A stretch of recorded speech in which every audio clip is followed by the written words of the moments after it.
Hello friends, welcome to Geetha channel. இன்றைக்கி நம்ம வீடியோவில் வந்து பார்த்திங்கன்னா ரொம்பவே வந்து சிம்பிளான முறையில் அவசர காலை வேலையில் தோசை இட்லிக்கெலாம் சைடிஷான சொரக்காய் கூட்டு தாங்க செய்ய போகிறோம். வாங்க அது எப்படி பண்ணலான்றதை பார்க்கலாம். அதுக்கு நான் அரைக்கப்பளவுக்கு பாசிப்பருப்பு, அதாவது சிறுபருப்பு எடுத்திருக்கேன். இதை நல்லா வந்து கழுவிட்டு பாருங்கள், ஒரு டம்ளர் அளவுக்கு தண்ணி வந்து ஆட் பண்ணியிருக்கிறேன்.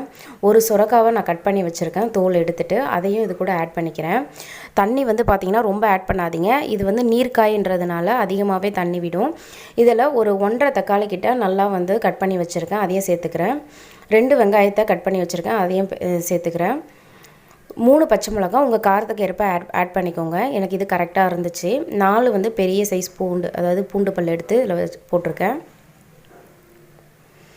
இப்போது ஒரு 1/4 ஸ்பூன் அளவுக்கு மஞ்சத்தூள் வந்து சேர்த்துக்கலாம். நான் காரத்துக்கு பச்சை மிளகா மட்டும்தான் சேர்த்துக்கிறேன், மிளகாய் தூள்லாம் எதுவும் ஆட் பண்ணலை. ரொம்பவே டேஸ்டியாக இருந்துச்சு. உப்பு வந்து தேவைக்கேற்ப இப்போ ஆட் பண்ணிக்கிறேன். இப்போது இதை நம்ம வந்து விசில் போட்டு நம்ம ஒரு 3 விசில் விட்டு எடுத்துக்கலாம் லோ ஃப்ளேமில். கரெக்டாக வெந்திருந்துச்சு, டெக்ஸ்சரும் கரெக்டாக இருந்துச்சு. கூட்டு பதத்துக்கு ரொம்பவே சூப்பராக இருந்ததுங்க. தோசைக்கு, இட்லிக்கு, சாதத்துக்கும் நீங்கள் சைடிஷாக வச்சிங்கன்னா ரொம்பவே அட்டகாசமாக இருக்கும். பாருங்கள், நல்லா பருப்பு வெந்திருந்தது, சொரக்காயும் நல்லா வெந்திருந்தது. இப்போ இதை நம்ம தாளிச்சிடலாம். அதுக்கு ஒரு பேன் வச்சுருக்கேன். 1 டேபிள் ஸ்பூன் அளவுக்கு ஆயில் வந்து ஆட் பண்ணியிருக்கேன். ஆயில் வந்து நல்லா ஹீட் ஆனதும் 1 ஸ்பூன் அளவுக்கு கடுகு வந்து சேர்த்துக்கிறேன்.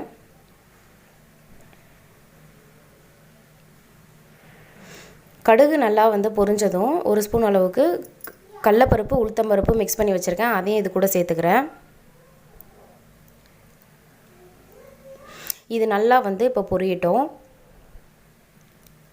இந்த ஸ்டைலில் நீங்கள் வந்து கூட்டு பண்ணிங்கன்னா ரொம்பவே வந்து டேஸ்டியாக இருக்கும். கண்டிப்பாக வீட்டில் வந்து ஒரு நாள் ட்ரை பண்ணி பார்த்துட்டு எப்படி இருந்ததுன்னு வந்து ஃபீட்பேக் வந்து கமெண்ட் செக்ஷனில் சொல்லுங்கள். என்னோட மற்ற ரெசிபீஸை தெரிஞ்சுக்கணுன்னா கண்டிப்பாக என் சேனலை வந்து சப்ஸ்கிரைப் பண்ணி வச்சுக்கோங்க. இப்போது 1 ஸ்பூன் அளவுக்கு சீரகம் வந்து ஆட் பண்ணிக்கிறேன். 2 வரமிளகாய் சேர்த்திங்கன்னா கொஞ்சம் நல்லா வாசனையாக இருக்குன்றதுக்காக நான் அதில் சேர்த்துக்கிறேன். ஒரு சிட்டிகை அளவுக்கு பெருங்காயத்தூள் ஆட் பண்ணுறேன்.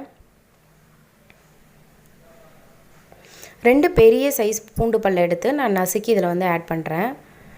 பூண்டும் வரமிளகா வந்து பார்த்திங்கன்னா ரொம்பவே வாசனையாக இருக்குங்க. தாளித்து அதை ஆட் பண்ணும்போது நல்லா வீடே கமகமன்னு இருக்கும். இப்போ பூண்டு நல்லா வந்து ரோஸ்ட் ஆகட்டும். என்னோடய மற்ற ரெசிபீஸை வந்து தெரிஞ்சுக்கணுன்னா நான் மேலே இருக்க ஐக்கானில் வந்து பார்த்திங்கன்னா அதோட லிங்க் வந்து தரேன், கிளிக் பண்ணி செக் பண்ணி பார்த்துக்கோங்க. இப்போ இது நல்லா வந்து வதங்கிருச்சு. நம்ம ஆல்ரெடி வெங்காயம், தக்காளி எல்லாம் வந்து வேக வைக்கிறதுக்கு முன்னாடியே வந்து சேர்த்தோம் இல்லைங்களா, ஸோ அதனால் இதில் நான் எதுவும் ஆட் பண்ணல. இப்போது நம்ம வச்சுருக்க பருப்பை வந்து இது கூட ஆட் பண்ணிக்கலாம். ரொம்பவே வந்து அவசர வேலையில் காலையில் வந்து பார்த்திங்கன்னா சீக்கிரமாக வந்து ரெடி ஆகக்கூடிய ஒரு சைடிஷ் ரெசிபினே சொல்லலாம். இதை டக்குன்னு தோசை சுட்டுட்டு ஒரு 10 மினிட்ஸ்க்குள்ளே இதை வந்து ரெடி பண்ணிடலாம் நம்ம. அவ்வளோதாங்க, ஆட் பண்ணியாச்சு.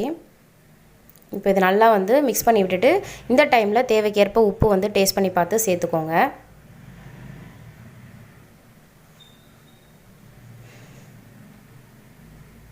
இந்த வீடியோ உங்களுக்கு ரொம்பவே பிடிச்சிருக்கும் அண்ட் யூஸ்ஃபுல்லாக இருக்கும்னு நினைக்கிறேன். பிடிச்சிருந்தா கீதா சேனலை மறக்காமல் வந்து லைக் பண்ணுங்கள், கமெண்ட் பண்ணுங்கள், ஷேர் பண்ணுங்கள், அண்ட் சப்ஸ்கிரைப் பண்ணி வச்சுக்கோங்க.